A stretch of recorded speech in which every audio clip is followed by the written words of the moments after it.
जिसका जैसा चरित्र होता है उसका वैसा ही मित्र होता है। शुद्धता होती है विचारों में, आदमी कब पवित्र होता है। फूलों में भी कीड़े पाए जाते हैं, पत्थरों में भी हीरे पाए जाते हैं। बुराई को छोड़कर अच्छाई देखिए तो सही, नर में भी नारायण पाए जाते हैं। मूर्ख स्त्री जब पति को दबाकर चलाना चाहती है तो अनजाने में अपने ही रिश्ते की गरिमा खो देती है, लेकिन बुद्धिमान स्त्री प्यार, सम्मान और समझदारी से पति को इतना मजबूत बना देती है कि वह महाराज की तरह खड़ा होता है, क्योंकि जो स्त्री साथ देकर ऊंचा उठाती है वही सच में रानी कहलाने के काबिल होती है।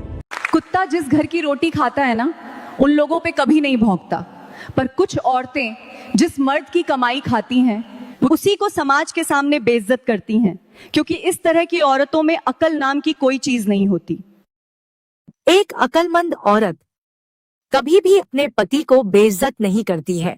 कुछ औरतें अपने पति से जुबान लड़ाती हैं, चिल्लाकर बात करती है और कहना भी नहीं मानती, और फिर कहती है कि मेरा पति मेरी इज्जत नहीं करता, मैंने गलत आदमी से शादी कर ली।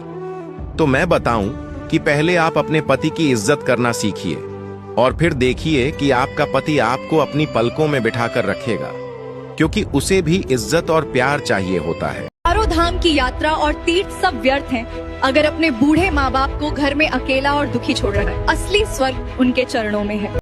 सूर्य की आग फसल को पकाती है और पिता की सख्ती संतान को इंसान बनाती है। एक बाप अपनी किताब में लिखता है कि मेरा बेटा तब तक मेरा बेटा है जब तक उसकी शादी नहीं हो जाती, लेकिन मेरी बेटी तब तक मेरी बेटी है जब तक मैं मर नहीं जाता।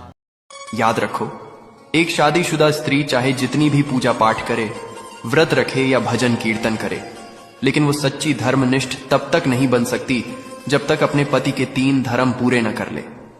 पहला, पति का सम्मान करो।